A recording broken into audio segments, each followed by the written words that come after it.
जय श्री कृष्ण। आज बुधवार युवा सत्र में आप सभी का हम स्वागत करते हैं। तो आइए सबसे पहले मंगलाचरण करते हैं, उसके बाद इस सत्र का आरंभ करेंगे। ओम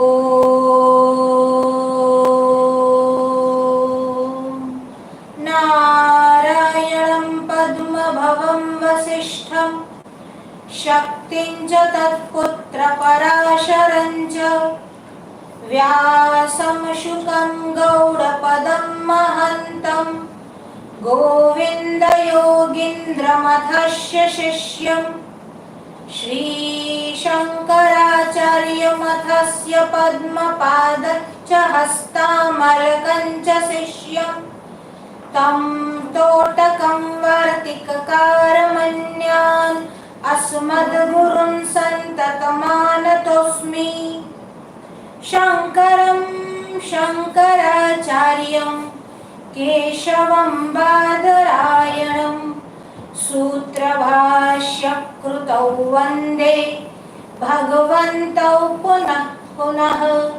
श्रुतिस्मृतिपुराणानाम् आलयं करुणालयं नमामि भगवत्पादं शङ्करं लोकशङ्करम्। वसुदेवसुतं देवं कंसविष्णु गुरुर्देवो महेश्वर गुरुः साक्षात् परं ब्रह्म तस्मै श्री गुरवे नमः। नमोऽस्तुते व्यासविशालबुद्धे फुल्लारविन्दायतपत्रनेत्र येन त्वया भारततैलपूर्ण प्रज्वालितो ज्ञानमयप्रदीप। अचतुर्वदनो ब्रह्मा द्विबाहुरपरो हरिः अभाललोचनः शम्भुर्भगवान् बादरायण। वंशी विभूषितकरान्नवनीरदाभात् पीताम्बरादरुणबिम्बफलाधरोष्ठात् पूर्णेन्दुसुन्दरमुखादरविन्दनेत्रात् कृष्णात् परं किमपि तत्त्वमहं न जाने। मधुसूदन सरस्वती जी ने यह जो श्लोक लिखा वह इष्टदेव भगवान श्री कृष्ण की वंदना के लिए लिखा। इस श्लोक में भक्त क्या कह रहे हैं? मधुसूदन सरस्वती जी क्या कह रहे हैं? वंशी विभूषित करं नवनीरदाभाद पीताम्बरादरुण बिंब फलाधरुष्ठात्। उन्होंने अपने हाथ में वंशी को धारण किया है। वंशी यानी बांसुरी, बांसुरी यानी फ्लूट। उन्होंने अपने हाथ में वंशी को धारण किया है। पीताम्बर, पित अंबर यानी पीले रंग के उनके वस्त्र है और उनके सुंदर ऐसे होठों पर उन्होंने वंशी को धारण किया है। उनके बड़े सुंदर ऐसे बाहु है। कृष्णात् परं किमपि तत्त्वमहं न जाने। इन कृष्ण से अतिरिक्त, इन कृष्ण के अलावा कोई तत्व है क्या? कोई तत्व नहीं है। और भक्त कहते हैं इन कृष्ण के अलावा मैं किसी और को नहीं जानता। यही कृष्णाद्वैतवाद है। कृष्ण ही है, कृष्ण अद्वैतवाद है। भगवान श्री कृष्ण के अतिरिक्त कोई है ही नहीं। हमारे यहाँ वैदिक धर्म में भगवान जो परम तत्व है वह अवतार लेकर आते हैं। और यह अवतार क्यों लेते हैं उसके कारणों की मीमांसा भगवद गीता, श्रीमद् भागवत, रामचरितमानस, रामायण आदि हर जगह पर की गई है। हमारे शास्त्रों में अवतार का प्रयोजन बताया गया है। इन सभी अवतार का प्रयोजन बताते हुए संत शिरोमणि गोस्वामी तुलसीदास जी कहते हैं, राम जन्म के हेतु अनेका, बरनी न जाई एक ते एका। राम जन्म के, श्री राम जन्म के, यहाँ पर सभी अवतारों को हमें समझना है। अवतार के हेतु जो है, अवतार लेने का हेतु जो है वह अनेका, बहुत सारे है, और वर्णन जाई एक ते एका, और सभी का विवेचन करना, सभी को बताना, सभी का वर्णन करना ये संभव नहीं। फिर भी बहुत सारे प्रयोजन, बहुत सारे हेतु का वर्णन गोस्वामी तुलसीदास जी ने किया। वैदिक धर्म जो अवतारवाद में मानती है और अवतार की पूजा भी करती है, हमारे यहाँ ब्रह्म जो है वह निर्गुण निराकार होते हुए भी अपनी माया के आश्रय से सगुण साकार बनता है, और उस सगुण साकार की उपासना करने हेतु हम मूर्ति पूजा भी करते हैं। हमारे साथ इस सत्र में बड़ोदरा से जयेंद्र पाठक जुड़ चुके हैं, माधुरी जी पांडे जुड़ चुकी है, भार्गवी, दिव्या त्रिवेदी, अमिता त्रिवेदी, गोपाल त्रिवेदी जुड़ चुके हैं। हमारे साथ विरल शाह, विस्मय शाह जुड़ चुके हैं, ललित जी दवे भी हमारे साथ जुड़ चुके हैं, सुमित राजपर वो भी हमारे साथ जुड़ चुके हैं, कनु भाई सोनी, हसमुख भाई सोनी खराज से जुड़ चुके हैं, राज दवे जी पाटन से जुड़ चुके हैं, और ओम प्रकाश जी हमारे साथ जुड़ चुके हैं, शांभवी ओझा, वेदांतिनी ओझा वह भी हमारे साथ जोधपुर से जुड़ चुकी है। हमारे साथ प्रकाश जी जो जानी भी जुड़ चुके हैं, उनका भी स्वागत करते हैं। तो हम आपको बता रहे थे कि हमारे जो इस सत्र का प्रयोजन है कि भारत की ओर चलो। भारत शब्द से महाभारत अर्थ भी लिया जाता है, भारत शब्द से भरत वंशी राजाओं का चरित्र भी उसमें वर्णित किया जाता है। तो हम प्राचीन भारत की ओर, अर्वाचीन भारत की ओर, मध्यम भारत की ओर चलना चाहते हैं, इसलिए हमने अवतार के प्रयोजन के विषय में आज का सत्र सोचा है। देखिए, हमारे इसके पहले के सत्र में हम आपको अष्टावक्र की बात सुना रहे थे, पर आज हमें अवतार का प्रयोजन आपको बताना है। अष्टावक्र के विषय में हमने चर्चा अधूरी छोड़ी थी, कभी अवकाश मिलने पर वो आपको अवश्य बताएंगे। तो कहते हैं कि अवतार के इदमित्थम, यही कारण है ऐसा नहीं है, बहुत सारे कारण है। गोद्विज देनु देव हितकारी, कृपा सिंधु मानुष तनुधारी।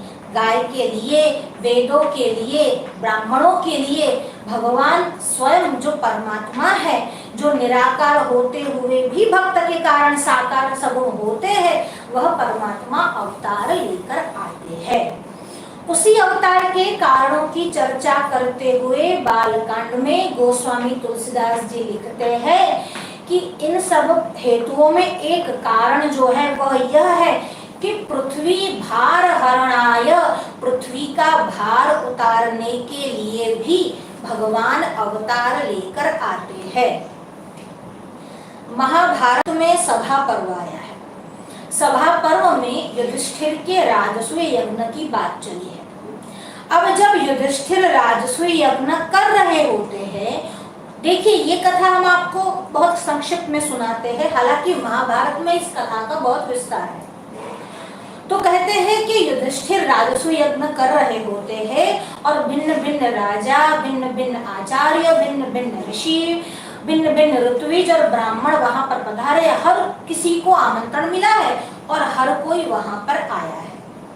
अब जब सब वहां पर उपस्थित है, तब एक प्रश्न उठा कि इन सब में सबसे प्रथम पूजा किसकी की जाए। और देखिए, यहाँ पर कुरुवंश में सबसे जो श्रेष्ठ, सबसे जो वृद्ध है, वह पितामह भीष्म भी उपस्थित है। अब युधिष्ठिर, हमारे यहाँ नीति क्या कहती है कि जब आपके घर में कोई प्रसंग हो तो जो सबसे वयोवृद्ध हो, पहले उनसे जाकर चर्चा करते हैं, पहले उनसे जाकर पूछते हैं। और भीष्म कैसे थे? भीष्म न केवल वयोवृद्ध थे, भीष्म तो नीति शास्त्र के बहुत बड़े ज्ञाता है, वो तो वेदों के बहुत बड़े ज्ञाता है, और न केवल ज्ञाता है, उसको पालन करने वाले भी है। कई बार वेद जानते तो है, विद्वान होते तो है पर उसका पालन नहीं करते। भीष्म ऐसे नहीं थे, न केवल शास्त्र को जानते थे, न केवल शास्त्र को मानते थे, शास्त्र का पालन भी करते थे।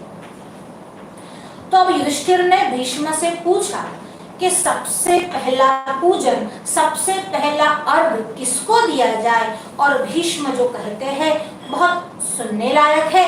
भीष्म कहते हैं 6 लोग अर्घ के अधिकारी हैं और यहाँ जितने भी ब्राह्मण, ऋत्विज, आचार्य, गुरु, मित्र, सुहृद उपस्थित है, मेरी दृष्टि से और ये जो धर्म को मैं जानता हूँ इस दृष्टि से सबसे पहले अगर कोई अर्घ देने के, पूजा करने के योग्य है तो वो वृष्णि वंश के यदुकुल शिरोमणि भगवान श्री कृष्ण है।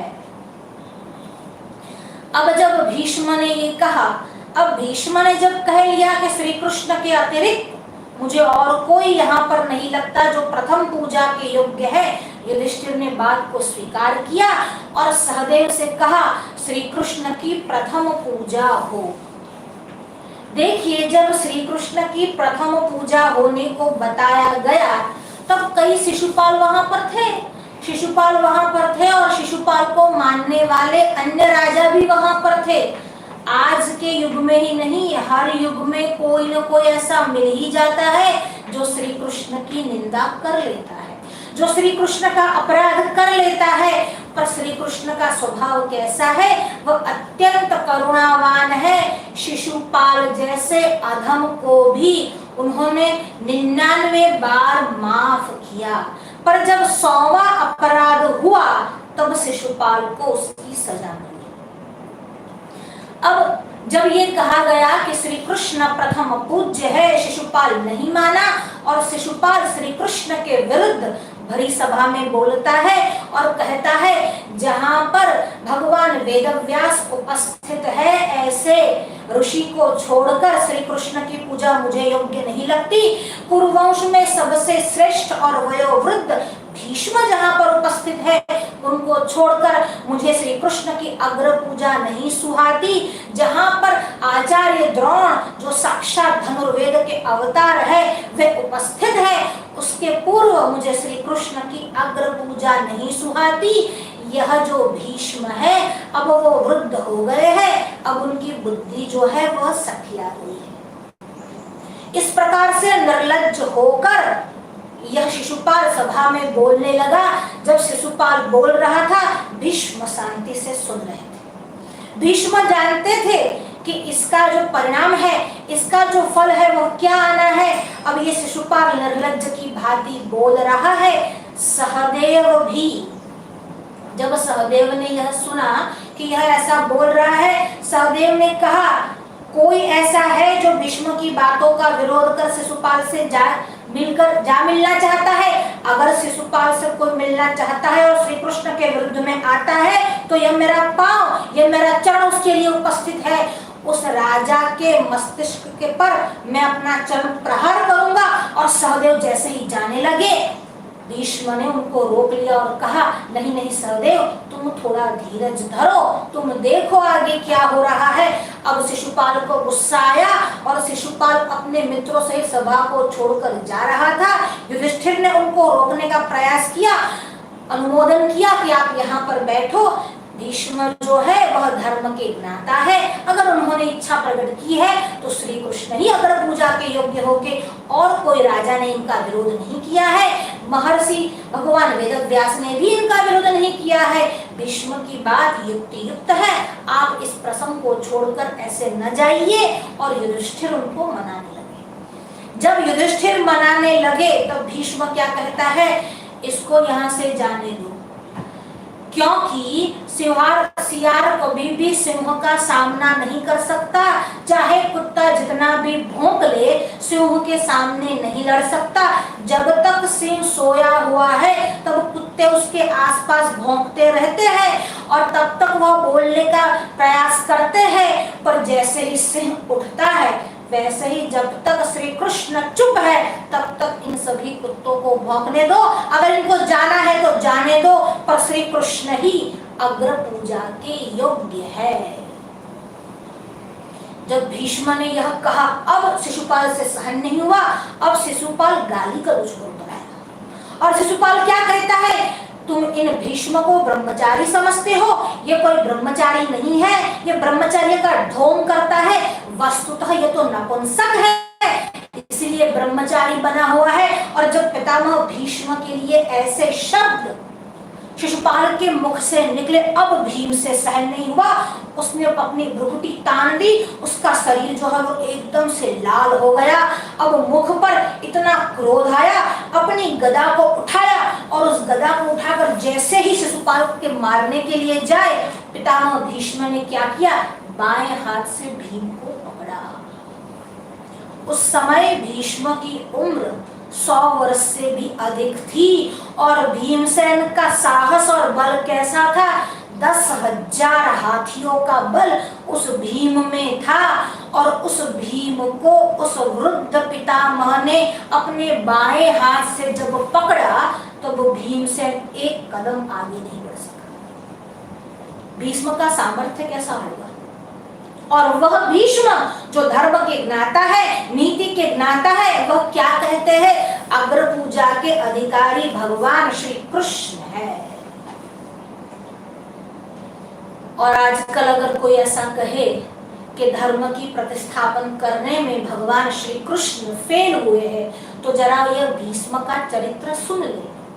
भीष्म इतना नहीं कहते, आगे भीष्म जो शब्द कहते हैं वो सुनने लायक है। कहते हैं तस्याह विप्लवा बुद्धि, उनकी बुद्धि विप्लवित हो जाती है। तस्या विप्लवते बुद्धि रेवम चेदिर्पतिर यथा, जिसका संहार करना है, जिसका संहार करना है, जिनको सबक सिखाना है, जिनका नाश करना है, तस्याह विप्लविते बुद्धि, उनकी बुद्धि भगवान श्री कृष्ण स्वयं ही विप्लवित कर देते हैं, यानी नष्ट कर देते हैं, कंफ्यूज कर देते हैं। जैसे ये चेदी नरेश शिशुपाल की हो गई और जैसे यादवों की भी हो गई थी। जब भगवान श्री कृष्ण को किसी का संहार करना होता है तब उसकी बुद्धि ही भ्रष्ट कर देते हैं। यादवों का संहार करना हुआ तब यादवों की बुद्धि भ्रष्ट कर ली। इस प्रकार से वो फेलियर नहीं है, उन्होंने बुद्धि भ्रष्ट करके स्वयं यादवों का संहार किया और इस प्रकार से धर्म की रक्षा की। जिन्होंने न केवल पूरे विश्व में हर स्थान पर धर्म की रक्षा की, वह भगवान कृष्ण है। पर कुछ लोग जो होते हैं वो भगवान श्री कृष्ण को भी उपदेश देते हैं। महाभारत की युद्ध का समय था, युद्ध चल रहा था। अब युद्ध जो चल रहा था वो कर्ण और अर्जुन, इनके बीच युद्ध चल रहा था। जब तक पितामह और भीष्म युद्ध में थे तब तक कर्ण नहीं लड़ा था। पितामह भीष्म ने कहा था या तो कर्ण होगा युद्ध में या तो मैं होऊंगा। और जब भीष्म गिरे, 10वें दिन भीष्म गिरे, तत्पश्चात कर्ण युद्ध में आया। अब जब कर्ण युद्ध में आया और कर्ण और अर्जुन के बीच युद्ध हो रहा था, देखिए कर्ण भी बहुत बड़ा धनुर्धारी था। बल के विषय में उसको कोई चैलेंज नहीं कर सकता था और धनुर्विद्या का बड़ा ज्ञाता था। स्वयं भगवान परशुराम से उसने धनुर्विद्या प्राप्त की थी। अब इन दोनों के बीच, अर्जुन और कर्ण, इन दोनों के बीच युद्ध चल रहा था। अब जब युद्ध चल रहा था, कर्ण ने ऐसी घोर शक्ति का सरसंधान किया। अगर यह घोर शक्ति अर्जुन के कंठ तक आ जाती तो अर्जुन के कंठ को विदारित कर देती, उसको छिन्न भिन्न कर देती।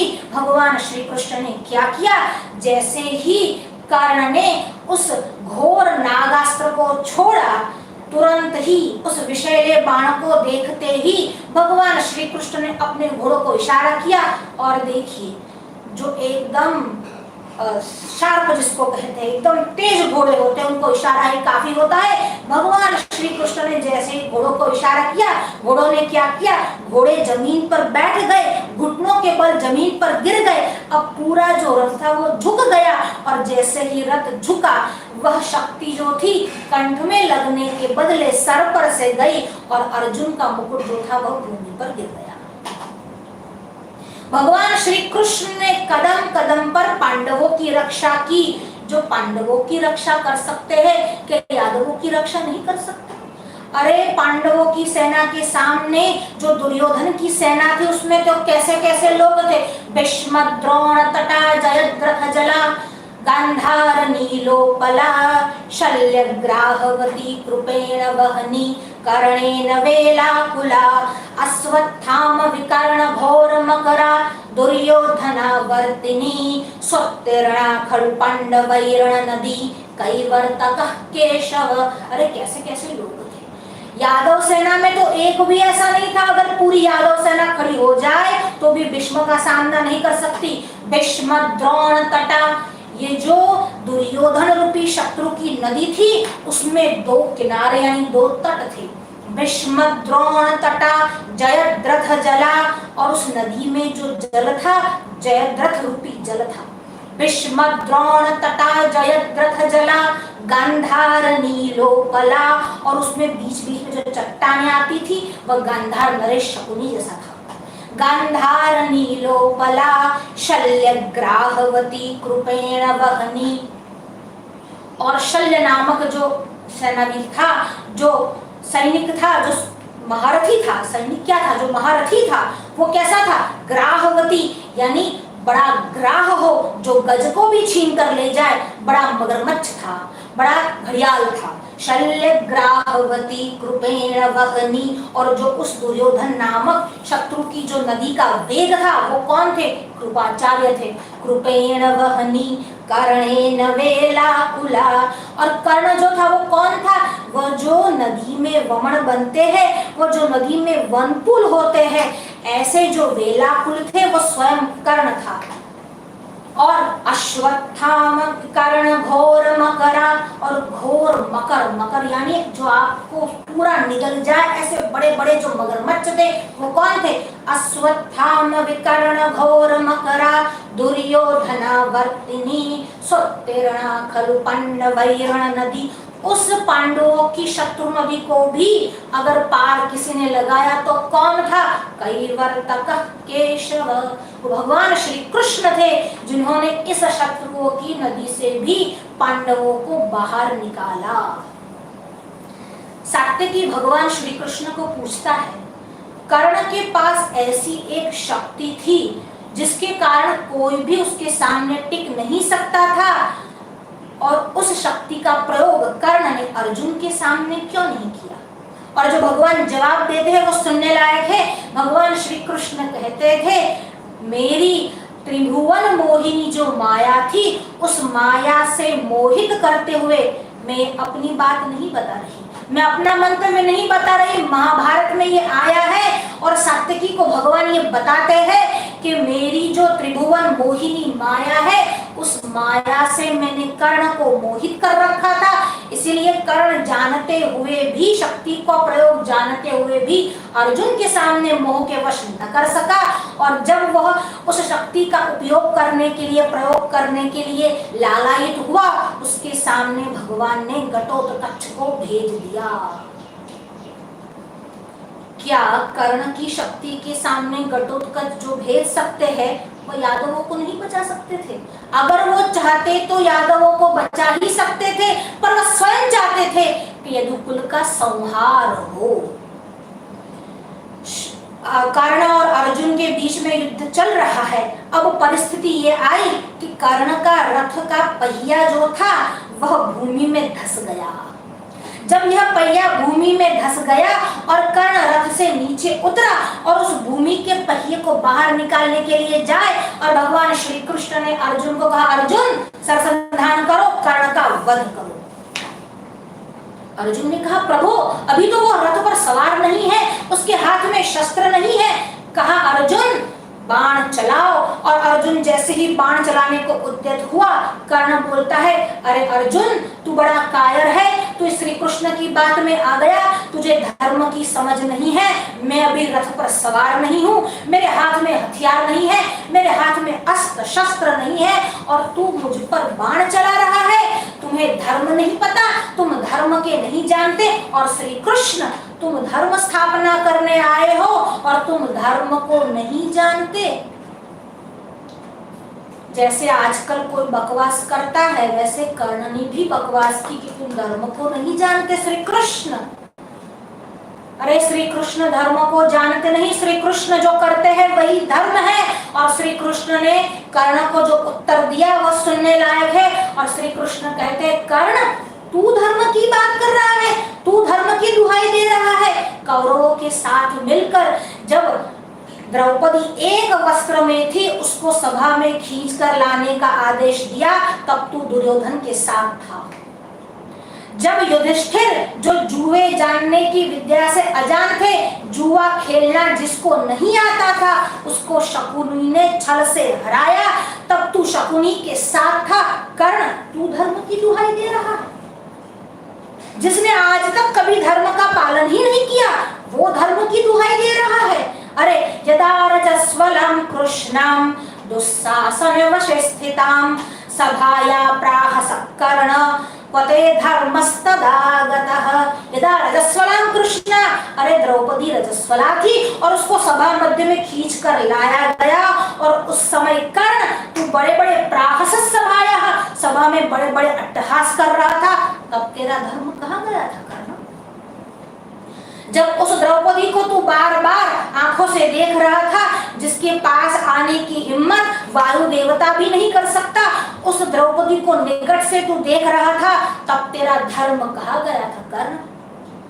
जब उस द्रौपदी के विषय में तूने ऐसा कहा द्रौपदी अब तेरे पांचों पति जो है वो नरक को चले गए, उनके नाम का तू स्नान कर ले और किसी और पति का हाथ थाम ले, जब ऐसे निर्लज्ज होकर भाषण कर रहा था सभा में कर्ण, उस समय तेरा धर्म कहाँ गया था? यदाभिमन्यु बहवो युद्धे झग्नुर, यदा अभिमन्यु बहवो युद्धे झग्नुर महारथः, जब बहुत सारे महारथियों ने मिलकर अभिमन्यु को युद्ध में झग्नु बहुत निर्दयता की भांति मार दिया। और कैसे? परिवार्य रणे बालम पदे धर्मस्तदागतः, और उस समय तू बालक अभिमन्यु की अवस्था क्या थी? केवल 17 वर्ष की अभिमन्यु की अवस्था थी। उस समय तो अभिमन्यु को वापस उसमें धकेल रहा था कर्ण, उस समय तेरा धर्म कहाँ गया था? आज तू धर्म की दुहाई दे रहा है। जब इन सब पांडवों को लाक्षागृह में जलाया गया तब तू दुर्योधन के साथ था और भीमसेन को जहर खिलाने के लिए तूने ही दुर्योधन को उकसाया था, तब तेरा धर्म कहाँ गया था कर्ण? आज तू धर्म की दुहाई दे रहा है।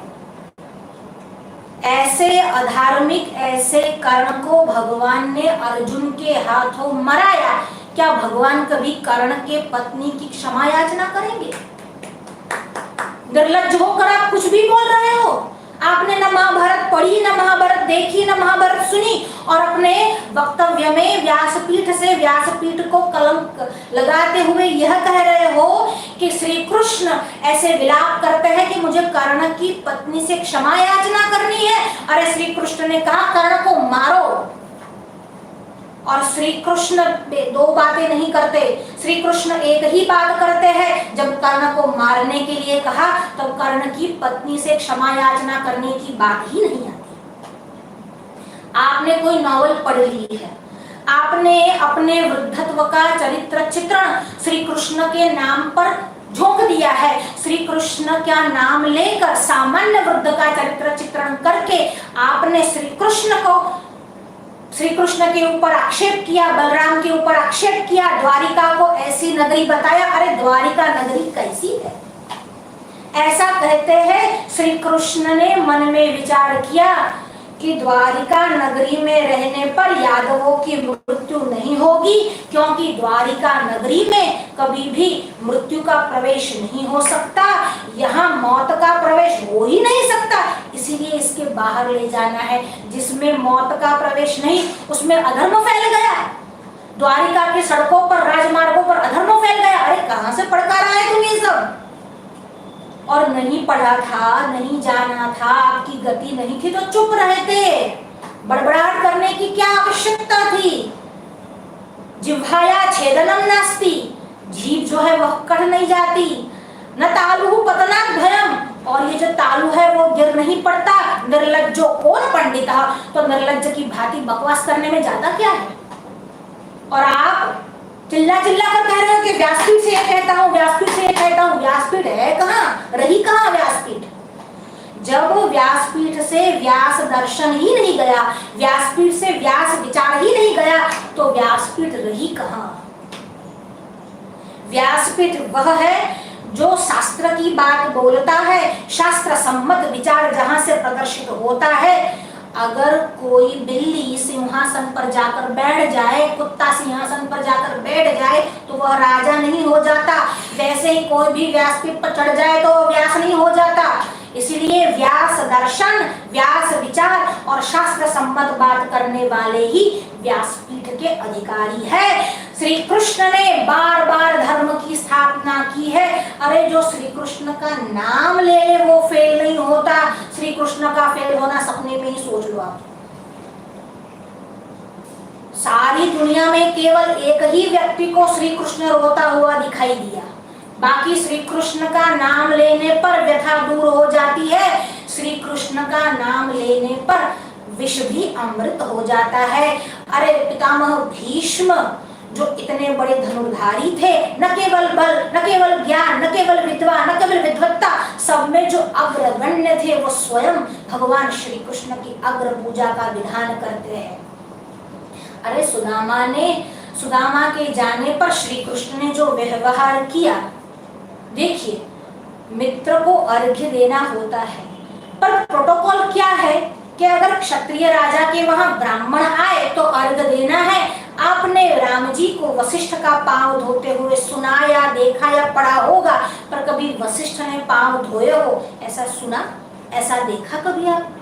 हालांकि वशिष्ठ राम की भक्ति करते थे, विश्वामित्र राम की भक्ति करते थे, पर लोक संग्रहार्थ भी कुछ कार्य होते हैं। सुदामा श्री कृष्ण की भक्ति करते थे, पर श्री कृष्ण का पांव धोया ऐसा महाभारत में नहीं आया। अगर किसी के सपने में आया हो तो हम कुछ नहीं कर सकते। कई बातें, अरे एक एक बात पर हम बता सकते हैं कि ये जो पूरा प्लॉट गढ़ दिया गया श्री कृष्ण के खिलाफ, बलराम के खिलाफ, आपको वारुणी का अर्थ भी पता है? वारुणी के अर्थ को बताते हुए श्रीधर स्वामी क्या कहते हैं? तो कहते हैं वारुणी सुधया सह समुत्पन्ना समुद्र मंथने। सुधा के साथ उत्पन्न हुई कब? समुद्र मंथन के सामने समय में। और सुबोधिनी जी में वल्लभाचार्य क्या कहते हैं? वृक्षस्य अधिष्ठात्री देवता वारुणी। जो वृक्ष की अधिष्ठात्री देवता है वह वारुणी है।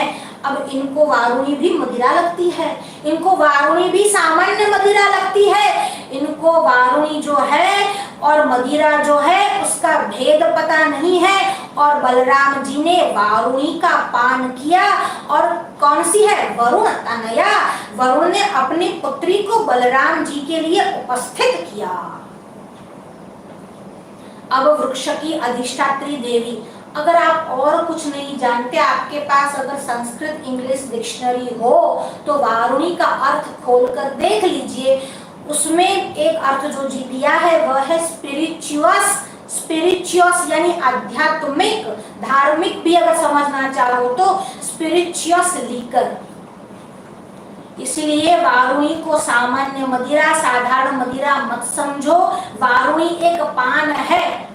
अब दूसरी बात, कौन सी ऐसी मदिरा है जो मीठी लगती है? हमने तो कभी मदिरा को देखा नहीं, हमने तो कभी मदिरा का पान किया नहीं, पर आप लोगों ने तो किया होगा जो ऐसी बकवास करते हैं। तो उनसे जरा पूछो कि मदिरा मीठी लगती है या कड़वी लगती है? जो साधारण मदिरा का पान करते हैं और अच्छे से अच्छी मदिरा का भी पान करते हैं वो जानते हैं मदिरा कड़वी होती है, मदिरा कटु होती है। और ये वारुणी कैसी है? मधुर सुगंध वाली है। और कौन सी दारू मधुर सुगंध वाली होती है, जरा ये बताइए मुझे। हमारे पास कहने को बहुत कुछ है। कई लोग ये कहते हैं कि ऐसा नहीं है, आपने पूरा नहीं देखा है, हमने पूरा देखा। अगर पूरा देखा तो और भी जो है संशय जो है वो उत्पन्न होने की संभावना। इतने सारे झूठ चलाए हैं और कहते हैं अब तो क्षमा मांग ली। कुछ कहते हैं उन्होंने ऐसा कहा ही नहीं, अगर कहा ही नहीं तो क्षमा कैसे मांगी? वीडियो को तोड़ मरोड़ कर जोड़ लिया गया तो क्षमा कैसे मांगी? आपने कुछ किए भी नहीं, क्षमा मांग ली, ऐसे कैसे क्षमा मांग ली? क्षमा मांगी मतलब आपने ऐसा कहा। अच्छा, अगर फिर भी उनके अनुयायियों को लगता है कि उन्होंने ऐसा नहीं कहा, तो क्या क्षमा के वीडियो में उन्होंने ऐसा कहा कि मैंने ऐसा नहीं कहा है, या तो ऐसा कहा कि मैंने ऐसा नहीं बोला है? नहीं कहा। अब जब कहा ही नहीं तो क्षमा क्यों मांगी? अब जब क्षमा मांगी तो क्षमा में ऐसा तो नहीं बोला कि मैंने ऐसा नहीं कहा है। क्षमा मांगी इसका मतलब ही है आपने ये विवाद खड़ा किया है, आपने ये निवेदन दिया है, और कहाँ है पहली बार किया है? शिशुपाल के बाद ये आपके भी 99 हो चुके हैं अब तो। इसीलिए व्यासपीठ पर बैठकर ऐसे अनर्गल प्रलाप नहीं किया करते, और अनर्गल प्रलाप करने वालों को सबका सब जो बुद्धजन है उनका विरोध करे।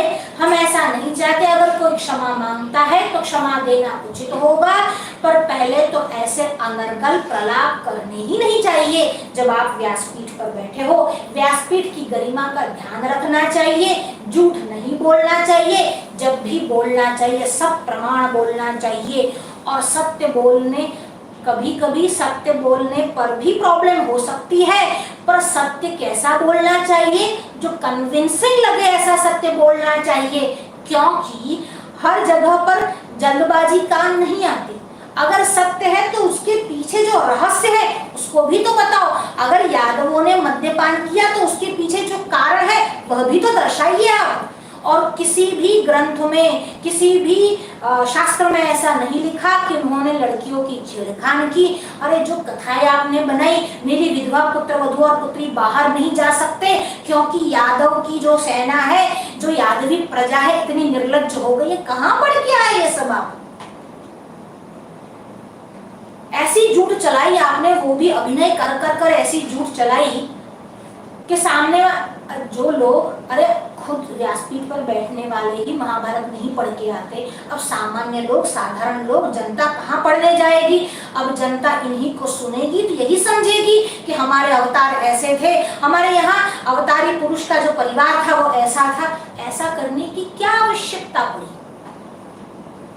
पर जब हमने कहा ना भीष्म के वचन, तस्याहा विप्लविता बुद्धिर रेवम, जिनका नाश करना होता है उनकी बुद्धि भगवान ही भ्रमित कर देते, यही हुआ है शायद। अधिक हम नहीं कहेंगे, हम केवल किसी का अपमान या निंदा करने के लिए ये सत्र नहीं चला रहे, पर जब श्री कृष्ण की बात आती है तो चुप नहीं रह सकते। जब अपने गले तक पानी आ जाता है तो बाहर निकलना ही पड़ता है। बंदर की जो स्त्रियां होती है, जिनके बच्चे उनके साथ होते हैं, तो पहले अगर पुर आ जाए, बाढ़ आ जाए तो अपने बच्चे को अपने सर पर बिठा लेती है, पर जब खुद के गले तक पानी आ जाए तो बच्चे को नीचे धरकर उसके ऊपर खुद बैठ जाती है। यह तो प्राणी का स्वभाव है, पर अपने श्री कृष्ण पर असत्य प्रहार होते हुए कोई नहीं देख सकता। कोई भी विष्णु भक्त, कोई भी कृष्ण भक्त, कोई भी राम भक्त, कोई भी शिव भक्त ये नहीं देख सकता, कोई भी सनातनी ये नहीं देख सकता। आज के सत्र को हम यही विराम देते हैं। अगर कोई प्रश्न हो तो कमेंट बॉक्स में करें। एच जी पंड्या हमारे साथ है, धन्यवाद है। वैभव जोशी जी साथ है, धन्यवाद है। किशोर जी शास्त्री जी साथ है, उनका भी धन्यवाद है। जी के लाइफ टाइम है कोई, उनका भी स्वागत, धन्यवाद है। वैदेही रमन, उनका स्वागत है। पीयूष त्रिवेदी बांसवाड़ा से, उनका भी स्वागत, धन्यवाद करते हैं। राज जी पाटन, श्री कृष्ण के विषय में अनर्गल प्रलाप हुआ और कोई भी वैष्णवाचार्य की प्रतिक्रिया देखने को नहीं मिली, ना ही उनकी परंपरा के लोग कुछ बोल रहे हैं। आपका क्या मत है? देखिए, हम किसी आचार्य के विषय में बोलना नहीं चाहते थे, पर हमको इस बात का दुख है कि भगवान श्री कृष्ण पर प्रहार होने पर भी कोई चुप है। तो वाराणसी से दंडी सन्यासी स्वामी अभिमुक्तेश्वरानंद जी सरस्वती ने भी प्रतिक्रिया दी है। कुछ ही दिनों में वह वीडियो भी आपके समक्ष आ जाएगा। और हमारे जो द्विपीठाधीश जगत गुरु स्वरूपानंद सरस्वती जी महाराज है, उन्होंने भी प्रतिक्रिया दी है फोन के माध्यम से, वह भी आपके सामने आ जाएगा। जगत गुरु, पुरी के जगत गुरु अनंत श्री विभूषित स्वामी श्री निष्कलानंद सरस्वती जी महाराज ने भी एक ईमेल के द्वारा अपनी प्रतिक्रिया व्यक्त करने को कहा है, वह भी आपके सामने आ जाएगा। शायद वैष्णवाचार्यों की, रामानुजाचार्यों की या फिर मध्वाचार्य निम्बार्काचार्य के परंपरागत आचार्यों का भी कोई निवेदन, कोई स्टेटमेंट आ भी सकता है। थोड़ी प्रतीक्षा करने की आवश्यकता है, पर अगर वो नहीं बोलते तो मुझे अवश्य दुख होगा कि श्री कृष्ण पर प्रहार होने पर भी कोई चुप कैसे रह सकता है। वल्लभाचार्य ने सुबोधिनी में जब इतना स्पष्ट उल्लेख कर दिया है, श्रीधर स्वामी जो अद्वैतवादी है और भागवत के सर्वप्रथम टीकाकार है, उन्होंने भी जब वारुणी का यह स्पष्ट अर्थ कर दिया है, कहा कि समुद्र में मंथन के समय सुधा के साथ उत्पन्न होने के कारण यह जो वारुणी है वह निषिद्ध नहीं है, वह निषिद्ध मदिरा नहीं है। यह जहां तक उन्होंने इतनी स्पष्टता जब कर दी है, तब तक वारुणी को मदिरा कहकर बलरामी को शराबी बोलना बड़ी ही दुर्दता है, बड़ा ही उन्माद पूर्व ये निवेदन है। उसका विरोध होगा ही और किया ही होगा, शायद हमारे ज्ञान में नहीं आया होगा। कुछ लोग कहते हैं कि जो अच्छा कार्य करे उन्हें भारतीय लोग अवतार कह देते हैं। क्या यह सही है कि किसी को अवतार बता दिया जाए? अगर यही सही होता तो किसी ने गांधी को अवतार नहीं बताया, सरदार पटेल को अवतार नहीं बताया, शिवाजी को अवतार नहीं बताया, राणा प्रताप को अवतार नहीं बताया, अपने जो आचार्य हुए आचार्य को अवतार नहीं बताया, ऋषियों को याज्ञवल्क्य किसी को ऋषियों को अवतार नहीं बताया। अवतार जो है वह क्या है? अवतृ यानी नीचे उतरना, जो अपने सामर्थ्य से, अपने पावर से भी नीचे आता है, जो निर्गुण है वो सगुण बनता है, वही अवतार है। महापुरुष और अवतार में भेद है। कई स्थानों पर अवतार का अर्थ जन्म लेना भी आया है और इस शब्द की कई लोगों की भ्रांति हुई है। इस भ्रांति को लेकर कई लोगों ने रावण को अवतार माना है, पर जहां पर गोस्वामी तुलसीदास ने उत्तरकांड में रावण अवतारा शब्द का प्रयोग किया है, वह अवतार जन्म के प्रसंग में है, जन्म के अर्थ में है।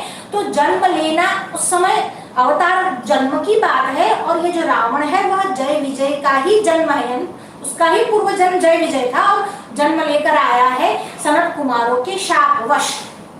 पर जहां तक भगवान के अवतारों की बात है, परमात्मा चाहे वो राम हो, कृष्ण हो, वामन हो, परशुराम हो, वह कोई साधारण मनुष्य, कोई महापुरुष नहीं है, वह अवतार है, साक्षात परमात्मा है। हमारे साथ श्री भगवान जी जुड़े हुए हैं, स्वागत धन्यवाद है। डॉली राठौर जी जुड़ी हुई है, रिद्धि दवे जुड़ी हुई है, उसके साथ मोहित दवे, हितेश रानी जी, विपिन दवे जी, शास्त्री उत्तम चंद्र, सारस्वत भी हमारे साथ जुड़े हुए हैं। इन सभी का धन्यवाद, स्वागत करते हैं। कोई प्रश्न हो तो बताइए। राज जी, कदाचित वारुणी दिव्य पेय है ऐसा कहीं पढ़ा है, ऐसा ही सोमरस के विषय में भी भ्रांति है, कुछ प्रकाश डालें। देखिए, सोमरस को कई लोग ऐसा बोलते हैं कि दारू है। पहले आप मुझे ये बताइए कि दारू किसको कहते हैं? मनुस्मृति में जो दारू के 3 प्रकार बताए हैं, गौड़ी, पिष्टी च माधवी च, गौड़ी, पिष्टी और माधवी, ये 3 प्रकार की दारू कही गई है।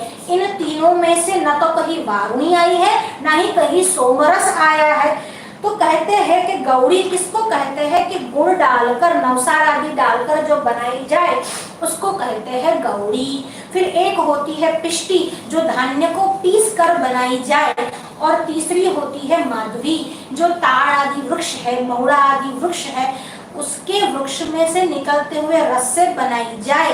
पर इन सभी में एक वस्तु कॉमन है, उस रस को सड़ाकर बनाई जाती है, पर सोम रस को सड़ाया नहीं जाता। बिना सड़े हुए दारू नहीं बनती है। सोम रस को क्रश करके, सोम रस को पीस कर सीधा ही अर्घ्य में दिया जाता है, सीधा ही आहूत किया जाता है। अब दूसरी बात, अग्नि में सूर्य नारायण जो है वह जल को सुखा लेते हैं, और कोई बालक लघु शंका करे बाहर जाकर तो उसको भी सुखा लेते हैं। अग्निदेव जो है वह अन्न भी यानी भात डालो तो भी खा लेते हैं, जला देते हैं, और मांस डालो, शरीर शव डालो तो भी जला देते हैं।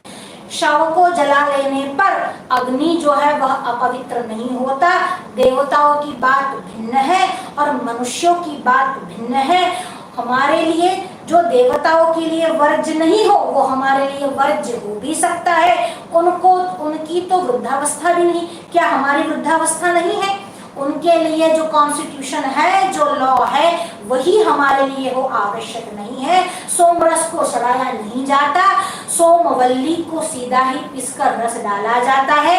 बिना सड़ाए हुए अल्कोहल दारू नहीं बनती है, इसीलिए सोमरस दारू नहीं और ना ही वारुणी जो है वह साधारण मदिरा या साधारण पेय है, वह दिव्य पेय है।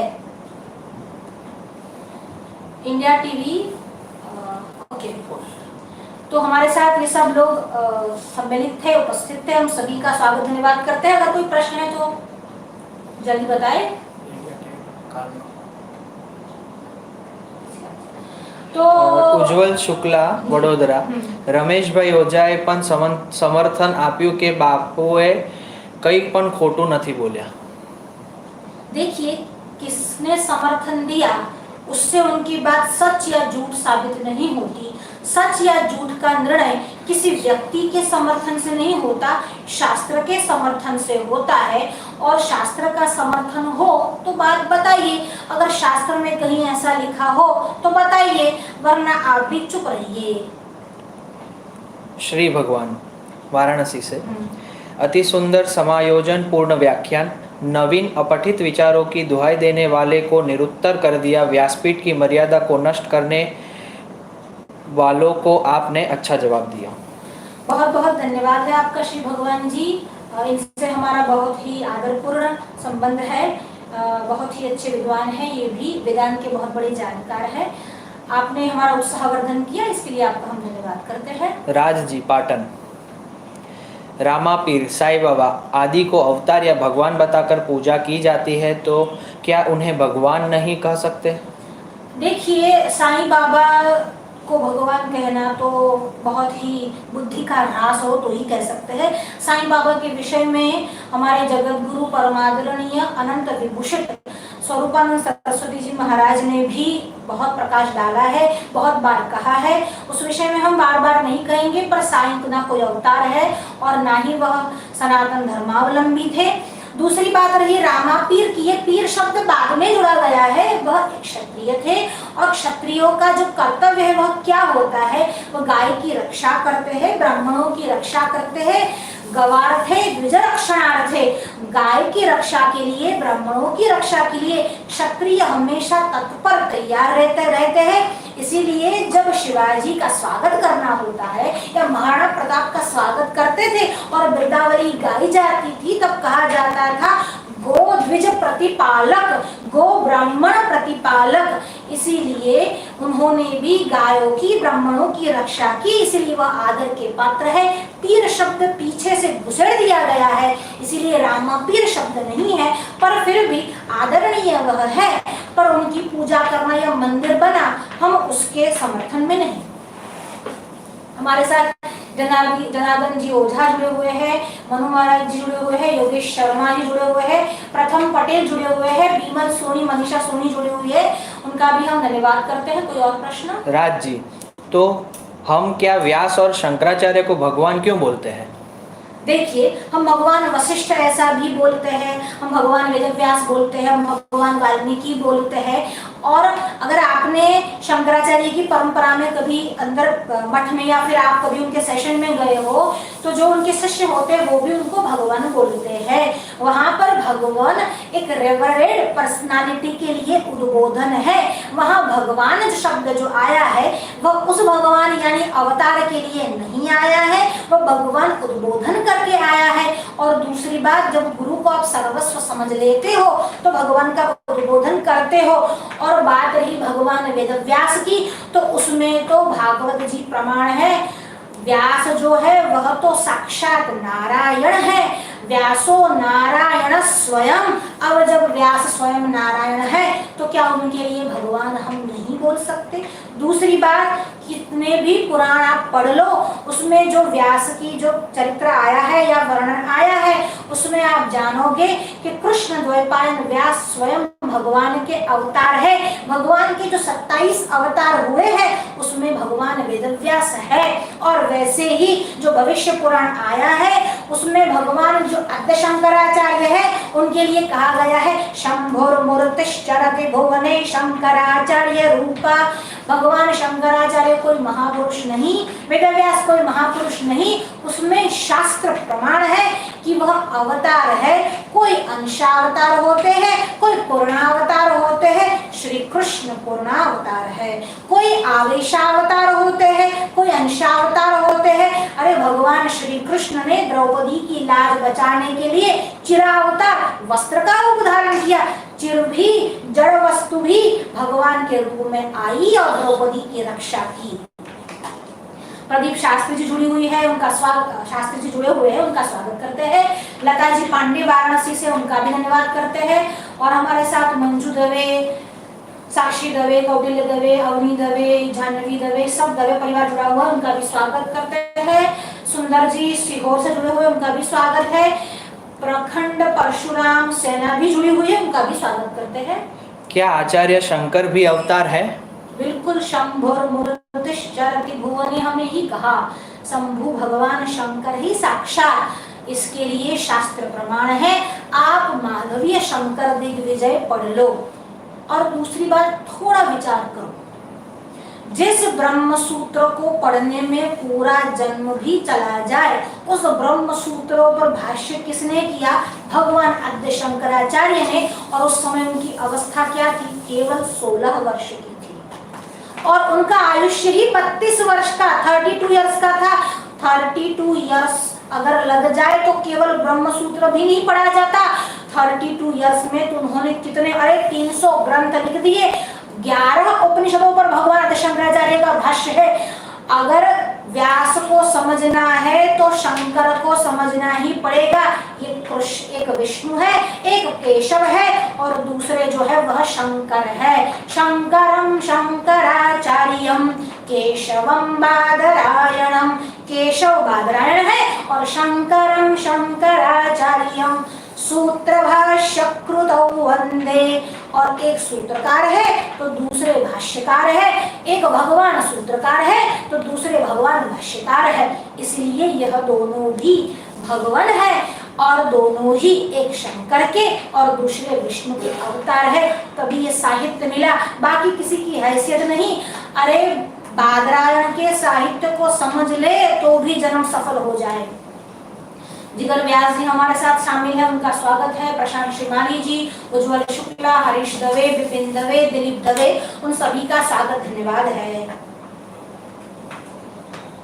शकुंतला शिंदे जी भी हमारे साथ है, उनका भी स्वागत धन्यवाद है। और कोई प्रश्न हो तो बताइए। जी नहीं।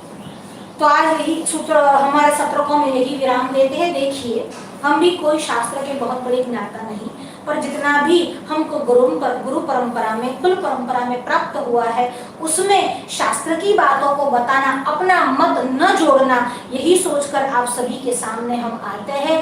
बाकी हम इतने ज्ञानी नहीं और ना ही हम कोई विदुषी है। अरे हम तो अभी विद्यार्थी है, पर जितना हमने कुल परंपरा में प्राप्त किया है, जितना हमारे आचार्यों से, हमारे गुरुजनों से, देखिए ये बताने का विषय नहीं है, पर हमने अध्यात्म रामायण पर पीएचडी किया है। और हमारे जो गुरु है प्रोफेसर डॉक्टर जयदेव जानी, और जयदेव जानी व्याकरण के इतने बड़े ज्ञाता है कि पाणिनि की स्वयं उन पर बड़ी कृपा है। और उनके आशीर्वाद से, हमारे पिता श्री चंद्रशेखर पंडित जी महाभाग के आशीर्वाद से, हमारे जो कुल परंपरा में दंडी सन्यासी हुए उनके आशीर्वाद से, हम आपके सामने सच्चाई को रखने का, जितना शास्त्र हम जानते हैं केवल उसको बताने का प्रयास कर रहे हैं। बाकी न हम कोई ज्ञानी है, न हम कोई विदुषी है और ना ही हम वेद के अधिकारी हैं।